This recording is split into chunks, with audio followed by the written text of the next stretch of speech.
இந்திய தேர்தல் ஆணையம் 11 நாள் கழிச்சு இந்த வாக்கு சதவீதத்தை சொல்லியிருக்கதை எப்படி பார்த்துருக்கு? அதுதான் இதுவரைக்கும் நம்ம எத்தனையோ தேர்தல்களை பார்த்திருக்கோம். ஆனா இந்த முறைதான் வாக்கு சதவீதத்தை அறிவிக்கிறதுல மிகப்பெரிய ஒரு குழப்பமே நடந்திருக்கு. ஃபர்ஸ்ட் ஒன்னு சொல்றாங்க, அப்புறம் கொஞ்ச நேரத்துல மாற்றி சொல்றாங்க, மாற்றி கடைசியில 69 புள்ளி சம்திங் வந்து சொல்றாங்க.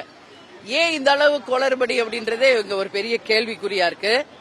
அப்ப தேர்தல் ஆணையம் என்ன சொல்றாங்க, நாங்க வந்து அந்த கம்ப்யூட்டர்ல எடுத்து உங்களுக்கு கொடுக்கறதுக்கு கொஞ்சம் காலதாமதம் சொல்றாங்க. எப்பயுமே கம்ப்யூட்டர்ல தான் அவங்க கொடுக்கறாங்க, அதை தான் நீங்க கொடுப்பீங்க. 6 o'clock முடிஞ்சதுன்னா 7 மணிக்கு கரெக்டான புள்ளி விவரத்தை தான் இத்தனை ஆண்டு காலம் நம்ம பாத்துக்கிட்டு இருந்தோம். இந்த முறை தான் 3 வாட்டி 4 வாட்டி மறுபடியும் மாத்தி அறிவிச்சதை பாக்குறோம். தேர்தல் ஆணையம் இன்னைக்கு தமிழ்நாடு முழுக்க ஸ்ட்ராங் ரூம்னு ஒன்னு வச்சிருக்காங்க.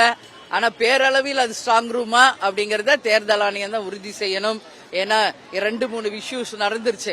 நீலகிரி மாவட்டம், அதே மாதிரி இன்னைக்கு ஈரோடு மாவட்டம், எங்க ஒரு இடத்துலயும் வந்து ஸ்ட்ராங் ரூம்ல கரண்ட் கட் ஆகி ஏறக்குறைய ஒரு 20 நிமிஷம் 30 நிமிஷம் இந்த புட்டேஜே இல்ல அப்படிங்கிறாங்க, சிசிடிவி புட்டேஜ். இது வந்து உண்மையிலே வன்மையாக கண்டிக்கக்கூடிய ஒரு விஷயம்.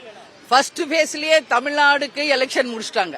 ஆனா ரிசல்ட்ஸ்க்கு மட்டும் நம்ம வந்து 45 நாள் வெயிட் பண்ணோம். ஒரு எக்ஸாம் எழுதிட்டு ரிசல்ட்டுக்காக வெயிட் பண்ற ஒரு நிலைமை தான் இன்னைக்கு இருக்கு. அப்படி இருக்கும்போது ஃபர்ஸ்ட் பேஸ்ல இன்னைக்கு எலெக்ஷன் தமிழ்நாட்டுல முடித்திருக்கோம்.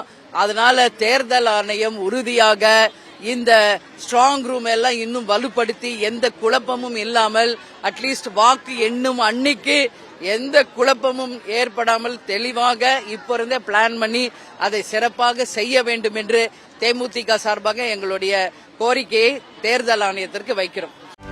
செய்திகளை உடனுக்குடனும் துல்லியமாகவும் தெரிந்து கொள்ள சப்ஸ்கிரைப் பண்ணுங்க.